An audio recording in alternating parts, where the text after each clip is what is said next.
चलिए बच्चों, हम लोग बेसिक ग्राफ के बारे में आज से डिस्कस करेंगे। ठीक है, और बेसिक ग्राफ के 2 लेक्चर होंगे, उसके बाद ग्राफिकल ट्रांसफॉर्मेशन के बारे में पढ़ेंगे। 3 से 4 वीडियोस की सीरीज होगी ये, इसमें आपका पूरा ग्राफ कवर हो जाएगा। ठीक है, जो कि कैलकुलस में फंक्शन और आगे बहुत सारी कैलकुलस के जो भी टॉपिक आने वाले हैं उसमें हेल्पफुल होगा, तो ध्यान से देखिए। ठीक है, तो बेसिक ग्राफ में हम लोग पहले ट्रिग्नोमेट्रिक ग्राफ को डिस्कस कर लेते हैं।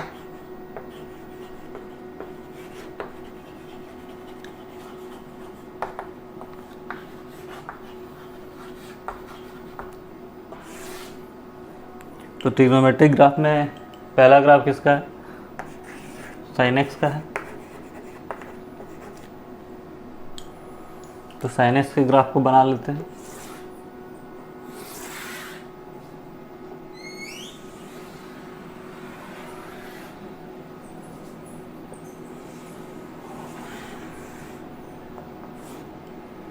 आप चाहें तो इसको और एक्सपेंड करके बना सकते हैं। साइन 0 की वैल्यू कितनी होती है? 0। साइन π/2 की वैल्यू कितनी होती है? 1। पाई की वैल्यू 0। फिर 3π/2, 2π, π/2, 3π, -π/2, -π, -3π/2 और 2π। ठीक है, इस ग्राफ से हम लोग क्या इन्फॉर्मेशन निकाल सकते हैं? ठीक है, ये ग्राफ वाई एक्सिस में कहाँ से कहाँ तक की वैल्यू दे रहा है? -1 से 1। तो वाई एक्सिस से ग्राफ जहाँ तक फैला होता है वो हमको क्या देता है? रेंज देता है। तो रेंज यहाँ से हमको कितना मिल गया? -1 से 1। ठीक है, एक्स एक्सिस में ग्राफ जहाँ तक फैला होता है वो हमको क्या देता है? डोमेन देता है। तो डोमेन देख रहे हैं आप, एक्स एक्सिस में ग्राफ -∞ से इन्फिनिटी की तरफ है। ठीक है, मतलब एक्स में हमको सारी रियल नंबर एक्सेप्टेड है। ठीक है, -∞ से इन्फिनिटी तक। इसके बाद और हम लोग क्या देख सकते हैं कि ग्राफ किससे पीरियोडिक है? तो ये ग्राफ का जो नेचर था फिर हमें कहाँ मिलेगा? यहाँ पर। ठीक है ना, इतने लेंथ के बाद ये किससे पीरियोडिक है? 2π से। 0 वाला पॉइंट के बाद का जो नेचर है वो फिर कैसा हमें कहाँ पे मिल रहा है? 2π के बाद। मतलब 2π के बाद ये ग्राफ अपने आप को फिर से रिपीट करेगी। ठीक है, तो ये 3 चीज़ जो है आपको तो मालूम होनी चाहिए ट्रिग्नोमेट्रिक रेशियो में सारे ग्राफ के। और यहाँ से हम लोग क्या क्या समझ सकते हैं?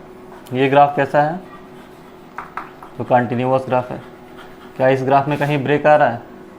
ये नहीं, बिल्कुल कहीं भी ब्रेक नहीं आ रहा है। ठीक है, क्या ये ग्राफ डिफरेंशिएबल है? तो हाँ, डिफरेंशिएबल है।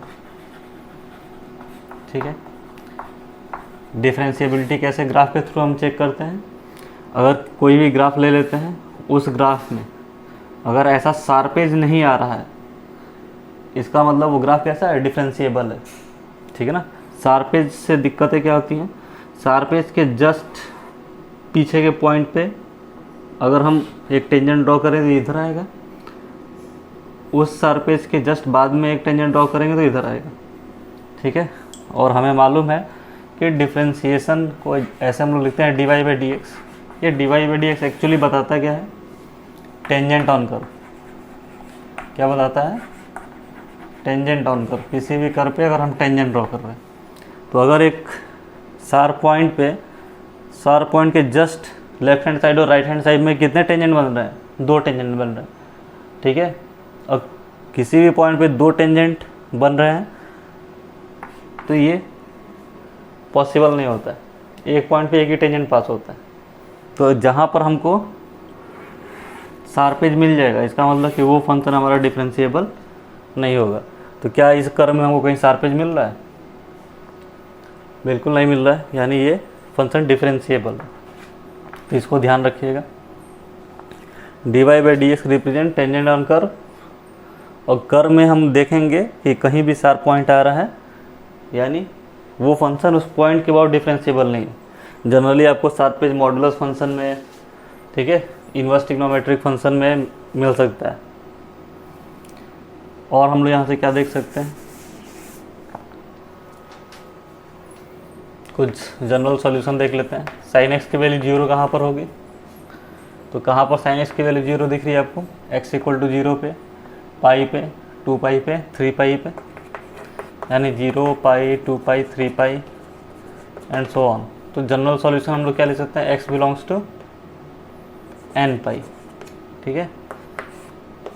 n पाई पे हमको साइन एक्स क्या मिल रहा है, 0 मिल रहा है।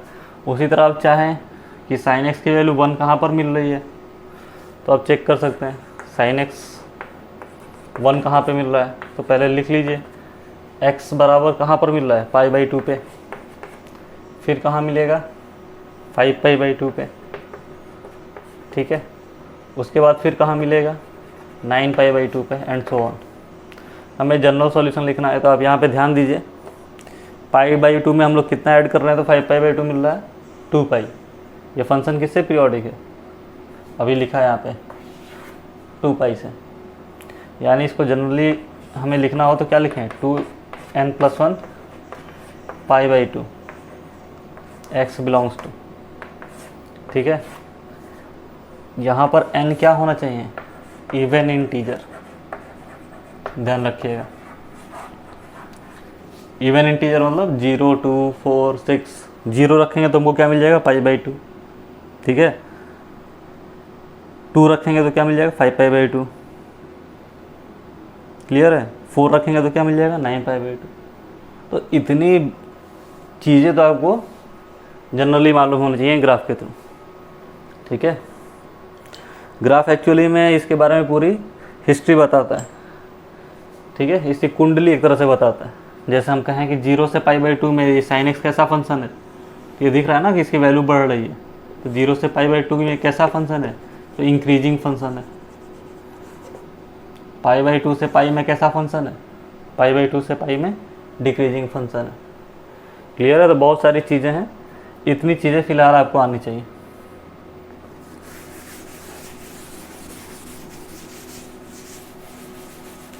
आइए देखते हैं कि ग्राफ हेल्पफुल कैसे होगा हमको। ग्राफ की नॉलेज से हम क्या कैलकुलेट कर सकते हैं। तो इनइक्वलिटी की प्रॉब्लम अगर आए तो ग्राफ के थ्रू हम लोग आसानी से सॉल्व कर सकते हैं। मान लीजिए हमारा क्वेश्चन है sine x is greater then -1/2, ठीक है। तो पहले साइन एक्स का ग्राफ बना लेंगे।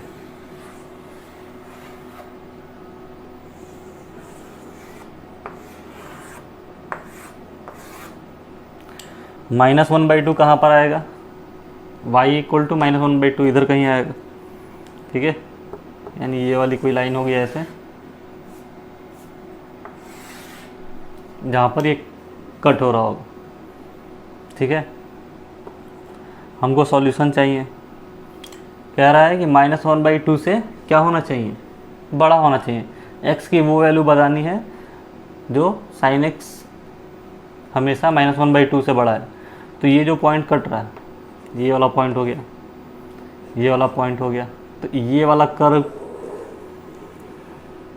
जिस x के लिए आ रहा है वो हमारा सॉल्यूशन है। ये वाला कर्व जिस x के लिए आ रहा है वो हमारा सॉल्यूशन है। ये नीचे का कर्व हमें नहीं चाहिए, ध्यान दीजिएगा, ये कर्व नहीं चाहिए। उसी तरह ये हो गया, और पीछे भी अगर आप ले जाएंगे तो ये नहीं चाहिए नीचे के, ठीक है ना। कर्व में ग्रेटर देन -1/2 का मतलब जो भी लाइन कटी है उसके ऊपर की वैल्यू चाहिए। तो ये हमारा क्या था, 0 था, ठीक है। साइन 1/2 कब आता है, साइन की वैल्यू +1/2 कब आती है, 60 डिग्री, ठीक है ना। साइन 30 डिग्री पे, ठीक है। साइन 30 क्या होता है, 1/2। तो -1/2 कहाँ पर होगा, -30 डिग्री पे, यानी ये वाली जो पॉइंट है -30 डिग्री की। तो इसे क्या लिख सकते हैं हम लोग, -π/6, ठीक है। अच्छा, ये पॉइंट फिर यहाँ पर मिल रहा है हमें, ये पॉइंट हमारा पाई है। ये 0 से पहले मिल रहा था, ये पाई के बाद मिल रहा है। तो पाई के बाद मिल रहा है, तो ये पॉइंट कितना हो गया हमारा, पाई प्लस π/6 मतलब 7π/6, ठीक है। अब एक इंटरवल में अगर हमें सॉल्यूशन मिल गया तो हमें तो मालूम है साइन एक्स किससे पीरियोडिक है, ठीक है। तो हम लोग जनरल सॉल्यूशन भी लिख सकते हैं। तो यहाँ से क्या लिख सकते हैं, -π/6 से 7π/6 सॉल्यूशन है। ठीक है, तो ऐसे ही कर्व तो बहुत सारे आएंगे, यहाँ भी आएंगे, यहाँ भी आएंगे, आगे भी जाएंगे। ठीक है, नीचे वाले कर्व नहीं होने चाहिए। तो जनरल सॉल्यूशन हमें क्या लिखना चाहिए, 2nπ -π/6 से 2nπ + π/6। कर्व जिससे पीरियोडिक है उसी से ऐड कर। ठीक है, तो ये हमारा क्या आ जाएगा, सॉल्यूशन आ जाएगा। कोई दिक्कत है आपको? ध्यान से देखिए, बहुत सिंपल सी बात है। जो भी यहाँ पर पॉइंट लिखा हुआ है, ठीक है, वो देखिए कि किस इंटरवल में आ रहा है। कोई भी एक इंटरवल आप ले सकते हैं, ज़रूरी नहीं है कि स्टार्टिंग का ही लें। हाँ, 2π के अंदर होना चाहिए। आप ये भी इंटरवल ले लें, ये भी इंटरवल ले लें। जब एक सॉल्यूशन आ गया तो जितने से पीरियोडिक है उतना आप ऐड कर दीजिए। ठीक है, अच्छा, इसका यूज कैसे आ सकता है, हम लोग ये पढ़ क्यों रहे हैं? मान लेते हैं आप फंक्शन में डोमेन वगैरह कुछ निकालने के लिए दे दिया रहा है। ठीक है, और क्वेश्चन ऐसा आ गया, √of sin x + 1/2 पूछे कि इस फंक्शन का डोमेन बताइए। ठीक है, तो डोमेन कैसे निकालेंगे आप? अंडर रूट के अंदर की सारी चीज़ें कैसी होती हैं, पॉजिटिव होती हैं। तो आपको लिखना पड़ेगा कि sin x + 1/2 must be greater than equal to 0। 1/2 को आप उधर ले जाएंगे तो क्या हो जाएगा, sin x is greater than equal to -1/2। तो यही वाला इक्वेशन फिर बन गया। ठीक है, मतलब फंक्शन में ट्रिग्नोमेट्रिक रेशियो से रिलेटेड क्वेश्चन आएंगे तो बहुत हेल्पफुल होगा आपके लिए ग्राफ, इसीलिए हम लोग ग्राफ की डिस्कशन कर रहे हैं। ठीक है, तो इसमें तो कोई दिक्कत होगी नहीं आपको। आइए दूसरा ट्रिग्नोमेट्रिक रेशियो को पढ़ते हैं।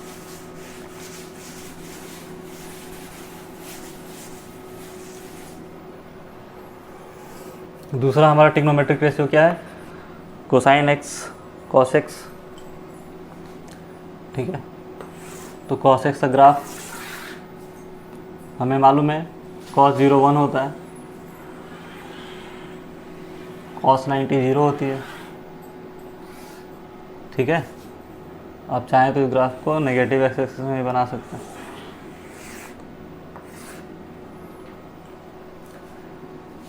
cos 0 पे वैल्यू क्या होती है, 1। ठीक है, π/2 पे 0, पाई पे वैल्यू क्या होती है इसकी, इस कर्व को थोड़ा और नीचे से बना लीजिए, -1। ठीक है, ये फिर क्या हो जाएगा 3π/2, ये 2π 5π/2। और आप आगे चाहें तो आगे भी लिख सकते हैं, -π/2 -π -3π/2 -2π एंड सो ऑन। ठीक है, तो फिर बेसिक जो भी जानकारी हमको इस कर्व से मिल रही है उसको ले लेते हैं। क्या क्या है, डोमेन। डोमेन किस पे चेक करते हैं, याद करिए पहले वाले साइन एक्स में क्या बताया था, डोमेन किस पे चेक करते हैं, एक्स एक्सिस पे। ग्राफ एक्स एक्सिस में कहाँ से कहाँ तक फैला है, -∞ to ∞। रेंज किस पे चेक करते हैं, किस पे चेक करते हैं, वाई एक्सिस पे। वाई एक्सिस में ग्राफ कहाँ से कहाँ तक फैला है, -1/7। ठीक है, और क्या है, कितने से पीरियोडिक है ये। तो ये कर्व कोई भी एक पॉइंट ले लीजिए, वहाँ से कर्व का नेचर देखिए। ये कर्व फिर कहाँ पे रिपीट हो रही है, यहाँ से रिपीट हो रही है, मतलब 0 to 2π, यानी 2π के बाद रिपीट हो रही है। तो ये किससे पीरियोडिक है, 2π से। क्या ये फंक्शन कॉन्टीन्यूअस है, तो दिख रहा है हमें, ये ग्राफ कहीं भी टूटा हुआ नहीं है। क्या ये डिफरेंशिएबल है, तो हमें चेक करना है कि अगर फंक्शन कॉन्टीन्यूअस है तो क्या कहीं शार्पेज तो नहीं आ रहा है। इस ग्राफ में कहीं भी शार्पेज है, नहीं है ना, इसका मतलब ये फंक्शन क्या है, डिफरेंशिएबल है। यानी 1 2 3 4 5 इतनी चीज़ें तो आपको मालूम ही होनी चाहिए, ओवरऑल मालूम होना चाहिए। बाकी आप ग्राफ से जो भी डेटा निकाल सकें। दिख रहा है आपको 0 से π/2 में ये ग्राफ कैसा हो रहा है, घट रहा है, मतलब cos x in 0 to π/2 decreasing function. 3π/2 से लेके 2π में ग्राफ क्या हो रहा है, बढ़ रहा है, मतलब इंक्रीजिंग फंक्शन है। तो ये डिफरेंशियल कैलकुलस के एप्लीकेशन है। ठीक है, एप्लीकेशन ऑफ डेरिवेटिव्स में ये चैप्टर आएंगे, वहाँ पे डिस्कस किया जाएगा। बस इतनी सारी चीज़ें मैं इसलिए बता रहा हूँ कि आप कनेक्ट कर पाएँ कि ग्राफ पढ़ना कितना ज़रूरी है। ठीक है, और आप बस बने रहिए, तो बेसिक ग्राफ है। थर्ड वीडियो के आते आते आपको बहुत ज़्यादा इन्फॉर्मेशन मिल जाएगी और ग्राफ का यूज आपको समझ में आने लगेगा कितना ज़्यादा ज़रूरी है। चलिए और कुछ देख लेते हैं। cos x की वैल्यू 0 कब हो सकती है? तो π/2 पे, 3π/2 पे, 5π/2 पे एंड सो ऑन। ठीक है, π/2, 3π/2, 5π/2, 7π/2 एंड सो ऑन। तो हमको जनरल सॉल्यूशन क्या लिखना है? 2n + 1 π/2, जहाँ पे n क्या होगा? n is integer. ठीक है, ऑड इवन इंटीजर नहीं, n इज इंटीजर। ठीक है ना, ऑड भी हो सकता है, इवन भी हो सकता है। n की वैल्यू 0 रखेंगे तो क्या मिलेगा? π/2। 1 रखेंगे तो क्या मिलेगा? 3π/2। 2 रखेंगे तो क्या मिलेगा? 5π/2। सिंपल है। ठीक है, cos x की वैल्यू 1 कब होगी? तो आइए चेक कर लेते हैं। 1 तो एक हमें दिख रहा है कि 0 पे होगा, फिर 2π पे होगा, फिर 4π पे होगा। तो आप अब तो अंदाज़ा लगा लिए होंगे x का सॉल्यूशन क्या हो जाएगा? 2nπ। ठीक है ना, ये ऑड मल्टीपल है ना पाई का, तो क्या हो जाएगा? 2nπ। सॉरी, इवन मल्टीपल है ये। ठीक है, तो इवन नंबर हमारे क्या क्या होते हैं? 0, 2, 4, 6, 8। 0 रखेंगे तो 0 मिल जाएगा। ठीक है, 1 रखेंगे तो 2π, 2 रखेंगे तो 4π। ठीक है, मैंने इसको इवन मल्टीपल बना ही लिया है, तो अब कोई दिक्कत नहीं है। n यहाँ पर क्या हो गया? इंटीजर हो गया। ठीक है, आइए इस पे भी एक इनइक्वालिटी क्वेश्चन कर लेते हैं।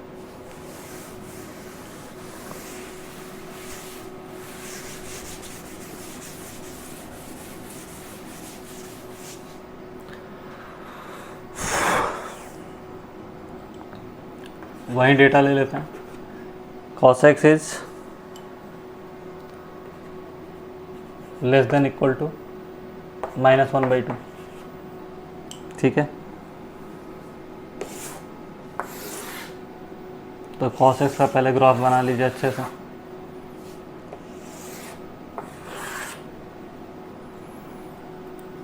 Zero, π/2, pi, 3π/2, 2π and so on.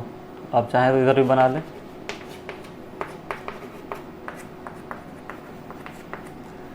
ठीक है, y बराबर ये कौन सी लाइन है? -1/2, मतलब इधर कहीं लाइन होगी वो। ठीक है, हमें कोई एक इंटरवल ले लेना है, उसके बाद से सॉल्यूशन चाहिए। ठीक है, तो आप चाहें तो एक इंटरवल ये ले सकते हैं। देखिए यहाँ पर एक लाइन ये कट कर रही है और एक यहाँ पे कट कर रही है, दिख रहा है? या फिर आप ये भी ले सकते हैं, ये वाला और ये वाला इंटरवल, लेकिन हमको लेस देन चाहिए, तो इसके नीचे तो कोई ग्राफ ही नहीं है, तो ये तो हो ही नहीं सकता। ठीक है ना, cos x की वैल्यू क्या होनी चाहिए? 1/2 से कम होनी चाहिए, यानी ये हमको सॉल्यूशन में ये चाहिए। देखिए जिसको मैं सेट कर दे रहा हूँ, ये चाहिए। 1/2 के नीचे वाला कर्व चाहिए, ये सॉल्यूशन हो सकता है।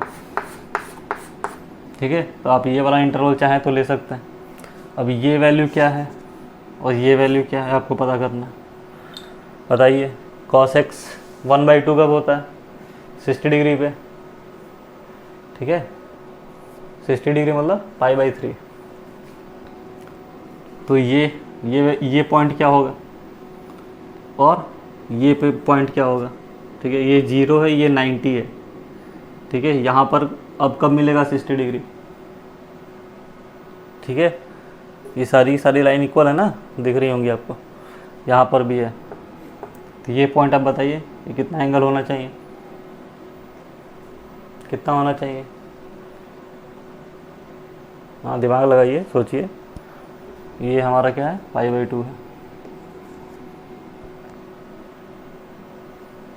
सोचिए, sin 90 + थीटा, sin 180 - थीटा। सोच लिए? चलिए देखते हैं।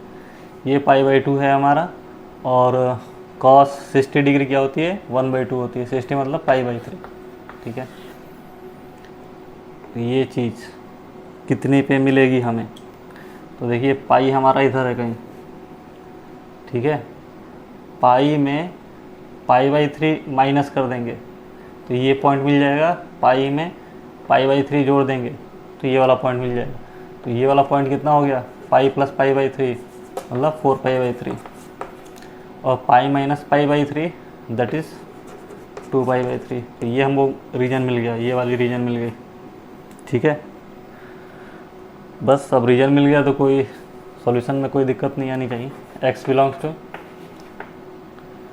2π/3 टू 4π/3। ठीक है, जनरल सॉल्यूशन लिखना है तो क्या लिख लेंगे, 2n pi plus 2π/3 to 2n पाई 4π/3। ठीक है, तो अब हमें इसके आगे भी अगर कर्व होगा तो ये भी रीजन मिल जाएगा।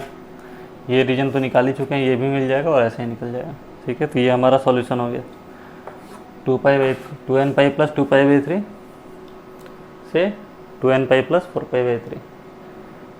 क्लियर है? चलिए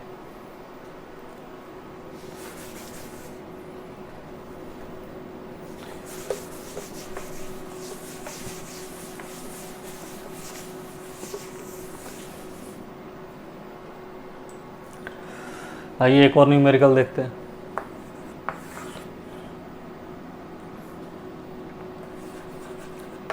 cos 2x minus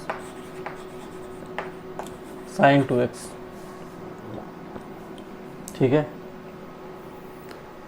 is greater than equal to 0। x के किस वैल्यू के लिए cos 2x minus sin 2x क्या होगा, 0 से बड़ा होगा। तो अब इसे कैसे सॉल्व करेंगे, तो पहली बात जो आपके दिमाग में आनी चाहिए, आपको तो ये आनी चाहिए कि हम लोग इंडिविजुअल ऐसा ग्राफ अभी पढ़े हैं। ठीक है, कंबाइंड ग्राफ तो पढ़े नहीं, तो ट्रांसफॉर्मेशन में पढ़ेंगे जाके। तो या तो आप इन दोनों को किसी एक ट्रिग्नोमेट्रिक रेशियो में चेंज कर लीजिए, ठीक है, या तो ट्रांसफॉर्मेशन का इंतज़ार करिए। ठीक है, तो हम चेंज कर लेते हैं। ठीक है, आइए देखते हैं। इसको हम लोग ऐसे भी लिख सकते हैं, √2 1/√2 cos 2x minus 1/√2 sin 2x। ठीक है, ग्रेटर देन इक्वल टू 0। तो ये क्या हो गया हमारा, 1/√2 cos π/4 पे होता है, cos 2x minus sin π/4 sin 2x is greater than equal to 0।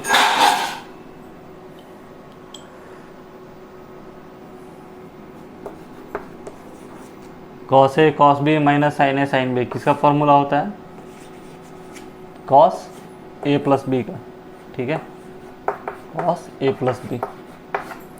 तो ये आप इसको मान सकते हैं, 20 को मान सकते हैं, या ये इसको मान सकते हैं, 20 को मान सकते हैं। तो क्या हो गया, cos 2x plus π/4 this should be greater than equal to 0। तो हमारा ये पूरा का पूरा फंक्शन किस में कन्वर्ट हो गया, कॉस में कन्वर्ट हो गया। ठीक है, कॉस में कन्वर्ट हो गया तो कॉस का ग्राफ हम लोग जानते हैं। अब सवाल हमारे लिए बिल्कुल टफ नहीं है। ठीक है, हाँ, इससे बिल्कुल नहीं डरना है कि हम लोग कॉस का ग्राफ जानते हैं, बीच में इतना कुछ लिखा है। ठीक है, क्यों, क्योंकि इस पूरे टर्म को हम लोग क्या लिख सकते हैं, ध्यान से देखिए, cos ऑफ 2x प्लस क्या है, π/4 है, ग्रेटर देन इक्वल टू 0, √2 है यहाँ पर। √2 ऐसे डिवाइड होगा तो क्या हो जाएगा, 0 हो जाएगा। तो हम लोग इसे क्या लिख सकते हैं, इसको एज्यूम कर लेते हैं कुछ कि ये t है।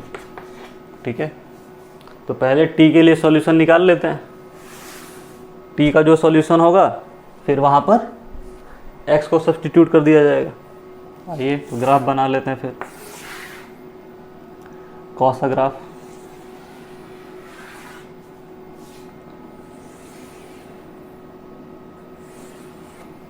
ठीक है, आगे आप चाहें तो और भी ग्राफ बना लें। हमें क्या चाहिए, t की वो वैल्यू चाहिए जहाँ पे कॉस किससे बड़ा हो, 0 से बड़ा। तो ये तो हमें दिख रहा है। ठीक है, cos 0 कहाँ पर होता है, π/2 पे। ठीक है, माइनस π/2 पे। यानी हमें कौन सा रीजन चाहिए, ये वाली। ये हमारा सॉल्यूशन है। तो क्या केवल यही सॉल्यूशन है? नहीं, ऐसे बहुत सारे सॉल्यूशन।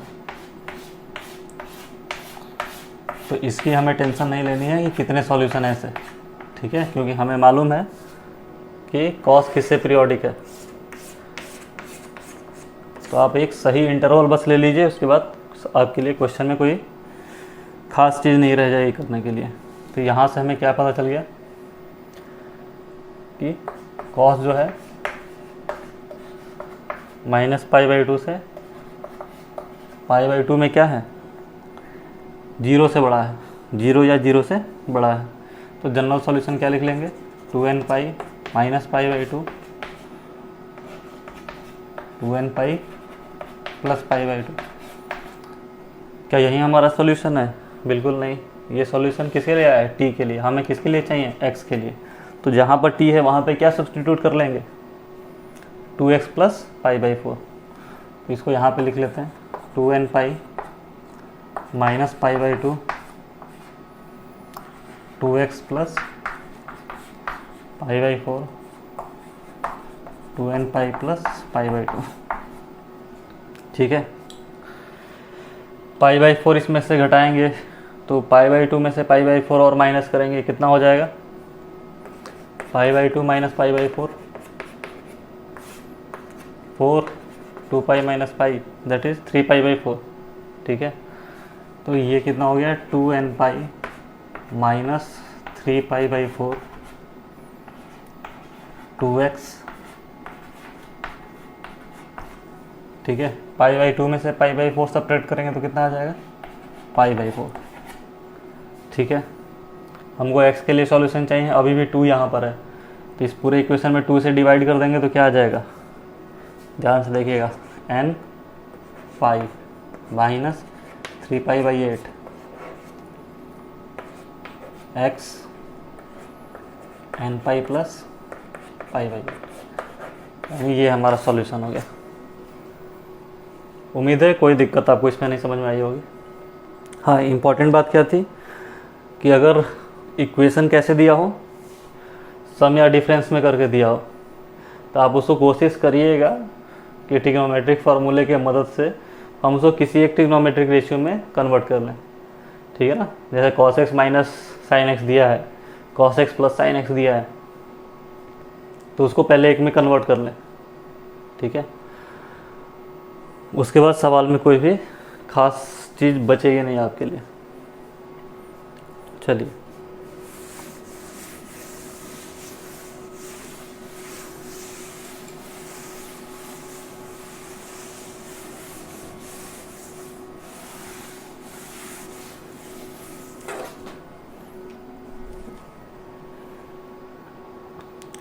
sin x हो गया, cos x हो गया। आइए tan x के बारे में पहले देख लेते हैं। ठीक है, तो tan x हमें मालूम है, tan x को कैसे लिखते हैं, sin x / cos x। ठीक है, ध्यान से पूरी कहानी को समझिएगा। ठीक है, sin x कहाँ पर 0 होता है, nπ पे, अभी हम लोग पढ़े हैं। cos x कहाँ पर 0 होता है, 2n + 1 π/2 पे। तो जहाँ पर cos x 0 होता है वहाँ पे tan x किसको टेंड कर जाएगा, इन्फिनिटी को। जहाँ पर sin x 0 होता है वहाँ पे tan x क्या हो जाएगा, 0। ठीक है, इतनी बात तो आपको समझ में आ रही होगी।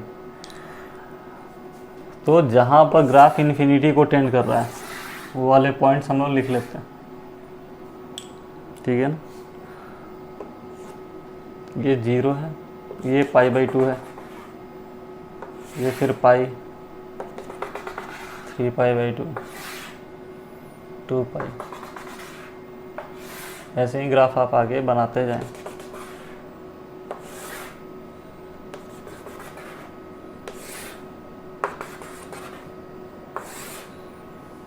ठीक है, ये क्या था, 0 π/2 पाई 3π/2 2π 5π/2 3π -π/2 -π -3π/2 -2π -5π/2 3π। और भी चाहें तो आप बना सकते हैं। अब इसमें ग्राफ बनाएंगे कैसे, एक चीज़ तो तय है, जहाँ पे cos 0 है वहाँ पे ग्राफ इन्फिनिटी को टेंड करेगी। लेकिन ग्राफ बनाए कैसे, ऐसा बनाए कि ऐसे बनाए, ठीक है। तो फिर से ध्यान से समझ लेते हैं। 0 से π/2 में मान लीजिए मुझे ग्राफ बनाना है यहाँ से यहाँ तक, तो साइन एक्स और कॉस एक्स के बारे में हमको कुछ तो इन्फॉर्मेशन हम लोग पता ही कर ही लिए हैं, ठीक है ना। यहाँ से यहाँ तक ये किसका ग्राफ है, साइन एक्स का। साइन एक्स 0 से π/2 में कैसा है, इंक्रीजिंग है, और कॉस एक्स 0 से π/2 में कैसा है, डिक्रीजिंग है, घट रहा है। तो 0 से π/2 में साइन एक्स की वैल्यू बढ़ रही है, यानी ये डायरेक्टली है इसके प्रोपोर्शनल, तो बढ़ाएगा। कॉस एक्स 0 से π/2 में घट रहा है, ये इसके इन्वर्सली प्रोपोर्शनल है, तो ये भी बढ़ाएगा। मतलब 0 से π/2 में tan x का ग्राफ कैसा होगा, इंक्रीजिंग होगा। ये दोनों मिलके क्या कर रहे हैं, इसको बढ़ा रहे हैं। यानी जो भी हम ग्राफ बनाएंगे वो कैसा बनाएंगे, इंक्रीजिंग बनाएंगे फ्रॉम 0 से π/2। तो π/2 पे इन्फिनिटी को टेंड करना चाहिए, इसको ध्यान रखिएगा, ठीक है।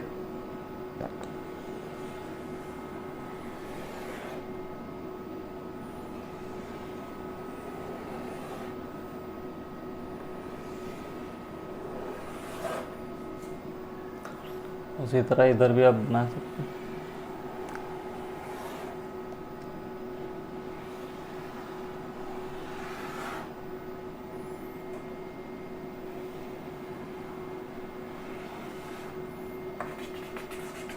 ठीक है, ये ग्राफ इसका हो गया, tan x का हो गया। चलिए, जब tan x का ग्राफ हो गया तो इससे रिलेटेड कुछ जो बेसिक नॉलेज है वो हम लोग को मालूम होनी चाहिए, ठीक है। बेसिक नॉलेज में क्या है, रेंज इसका कहाँ से कहाँ तक है। तो दिख रहा है वाई एक्सिस में ग्राफ कहाँ से कहाँ तक फैला है, अनंत से अनंत तक, -∞ टू इन्फिनिटी। डोमेन देखिए, डोमेन में ग्राफ कहाँ से, एक्स एक्सिस में कहाँ से कहाँ तक फैला है, तो हर जगह फैला है, केवल उस पॉइंट पे नहीं फैला है जहाँ पे इन्फिनिटी को टेंड कर रहा है।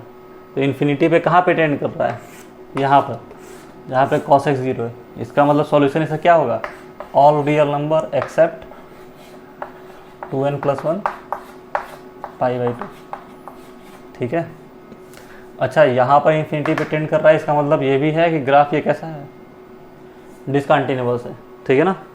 कंटिन्यूअस नहीं है, बीच में टूट जा रहा है, कहाँ पर, जहाँ पे cos x हमारा क्या हो रहा है, 0 हो रहा है। अच्छा, पीरियोडिक देख लेते हैं, ये फंक्शन कितने से पीरियोडिक है। तो कोई एक पॉइंट उठा लीजिए, ये 0 वाली पॉइंट है, 0 के बाद कर्व ऐसे जा रहा है, फिर सेम कर्व पाई के बाद जा रहा है, यानी ये पीरियड कितना हो गया, पाई। किससे पीरियोडिक है ये, पाई से। फंक्शन क्या कंटिन्यूअस है, नॉट कंटिन्यूअस, डिफरेंशिएबल है। जब कंटिन्यूअस ही नहीं है तो डिफरेंशिएबल ही नहीं होगा, ठीक है ना। बहुत बड़ी चीज़ है नहीं है, ठीक है। तो डिफरेंशिएबल ये नहीं है, लेकिन खुद के डोमेन में ये डिफरेंशिएबल है। अगर इसका जिस डोमेन के लिए डिफाइंड है, इसके लिए डिफाइंड है, ठीक है। तो मान लीजिए, कहने का मतलब ये है कि π to 3π/2 के लिए tan x का ग्राफ दिया हुआ है, तो अपने इस डोमेन में क्या है, ये डिफाइंड है। इन जनरल क्या ये डिफरेंशिएबल है, तो नहीं है, लेकिन फॉर इट्स डोमेन डिफरेंशिएबल है। For its domain tan x is differentiable. अगर डोमेन डिफाइंड नहीं है तो क्या ये डिफरेंशिएबल है, तो नहीं है, ठीक है। चलिए, इतनी सारी चीज़ें हो गई। अब इस पे लगे हाथ एक सवाल भी कर लेते हैं। कैसा फंक्शन है ये, दिख रहा है ना, इंक्रीजिंग फंक्शन है।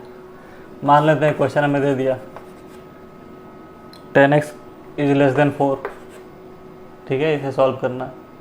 तो यानी tan x इज <4 इधर कहीं होगा, ठीक है ना। ये जो लाइन हमारी है y बराबर किसकी है, 4 की है, ठीक है।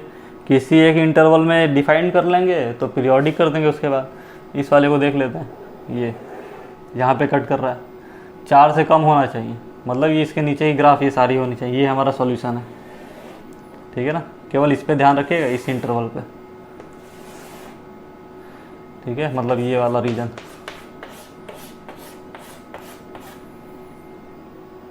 -π/2 से लेके π/2 के लिए, ठीक है। तो यहाँ पे कहीं ये कट कर रहा है, ये आपको अच्छे से समझ में नहीं आ रहा होगा। चलिए देखते हैं।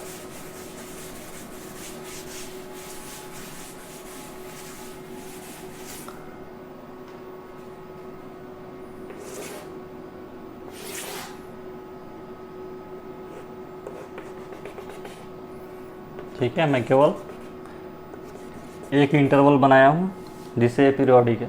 ये 0 था, ये π/2 था, -π/2 और ये π/2। तो ग्राफ कैसे था हमारा, ऐसा।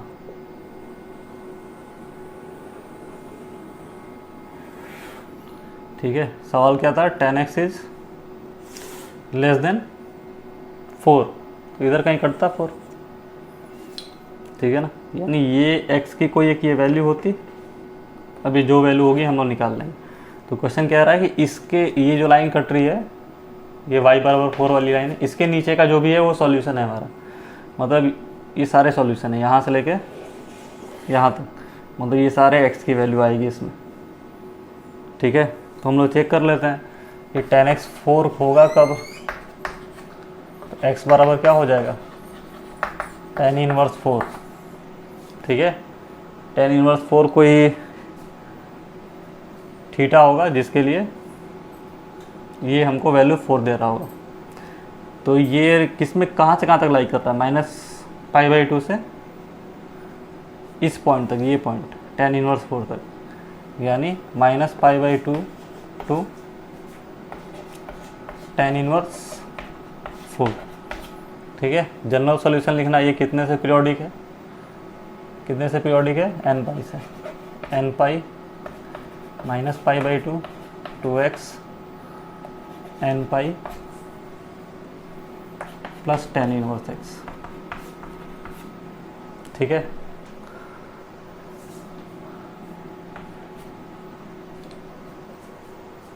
चलिए वीडियो ज़्यादा लंबा हो जाएगा तो मैं आपके लिए कुछ होमवर्क दे रहा हूँ। हम लोग किसा किसा पढ़ चुके हैं, साइन कॉस टेन का। तो सेक कोसेक कॉट, इनका ग्राफ आप खुद बनाइएगा। ठीक है, और कोई भी ऐसा एक रैंडम सा डेटा आप ले सकते हैं, उस पर इनइक्वालिटी सॉल्व करिएगा। ठीक है, बाकी वैसे मैं इनका लेक्चर अगले वीडियो में बनाऊँगा। ठीक है, धन्यवाद।